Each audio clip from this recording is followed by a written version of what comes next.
everyone, and welcome back to the channel, and welcome to a new movie review. Yes, today I'm going to be reviewing the new Mortal Kombat Legends movie, Snowblind. So let's talk about it.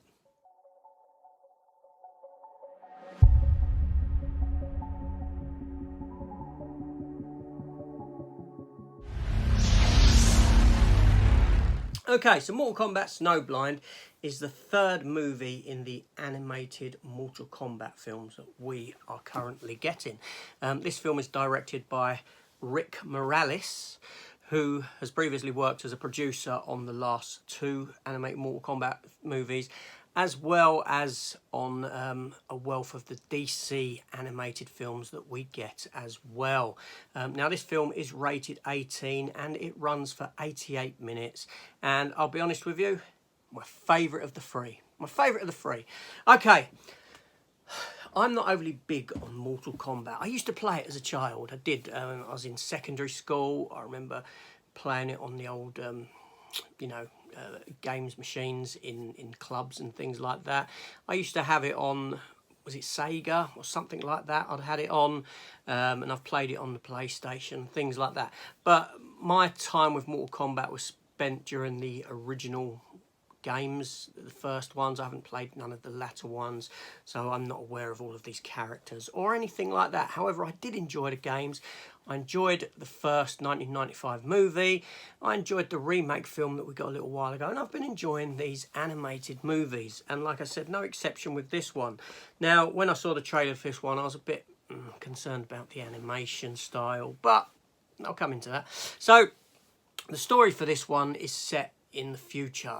Basically, Earthrealm has become a sort of desolate wasteland after this event has occurred, and these revenants or zombie type things have taken over humanity, and you've got people living in little settlements out here and there. So the film sort of spoke to me in that sense, because I like those sort of stories of a sort of a world gone awry, and us living as in a wasteland and all that sort of, like Mad Max style, that sort of thing. And you've got Kano. Kano's the primary villain in this one, King Kano, and he's leading these teams of black dragons and whatnot, and basically they get going around the world, getting everyone to bow to him, to come under their authority. Anyone who stands up to him is killed in some sort of violent fashion and all this sort of a thing. And you've got this one character, this one individual, by the name of Kenshi Takashi. Now, I don't know if this is a character from the games later on. I'm assuming it is.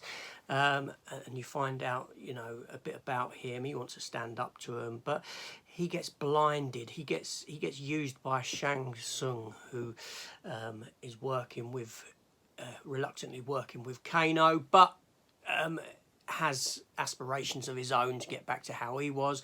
Only it goes awry for him. Kano maintains as the main primary baddie, but Shang Tsung blinds Kenshi Takashi, and he ends up the way he does. This leads him to Kuai Lang, otherwise known as Scorpion. Sub-Zero, otherwise known as Sub-Zero. Get my characters mixed up. And he trains him. He teaches him how to work with his blindness and all this sort of thing. And he has these powers of his own, sort of false powers, where he can summon his sword to him and nonsense like that.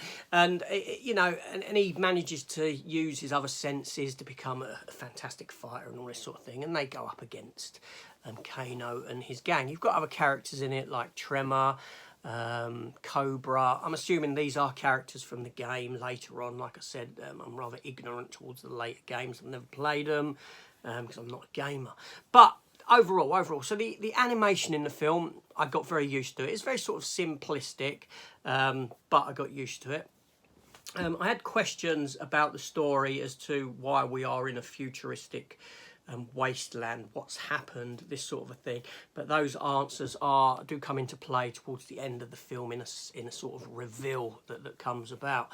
You have Scorpion in the film along with Sub-Zero, older versions of them, which was nice to see, and they're like teaming up, and that was great. The soundtrack, the score for the film was quite unbelievable. It was really good. So that was good.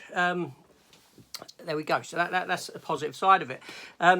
It is violent, as you'd expect to me, overly so.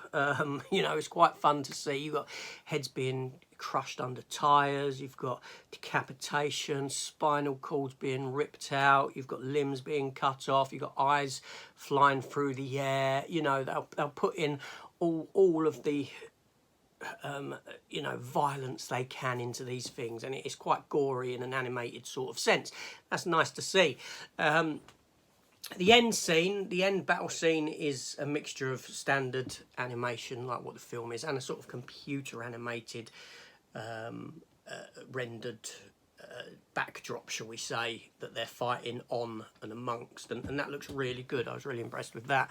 The voice cast is fantastic. I don't know anyone in it other than David Wenham, who starred in some of the Lord of the Rings films, but it all worked, and it's nicely paced for the runtime. It actually flew by. It did fly by. One thing I did like about the film is, even though it's overly violent and it's rated 18, it steers clear of the foul language, and that was kind of a refreshing, you know. I mean, the others, you know, I can't recall them too much. I'm guessing they take a similar stance on the language. So it's nice to have the violence without the language, without having the need to put that stuff into it.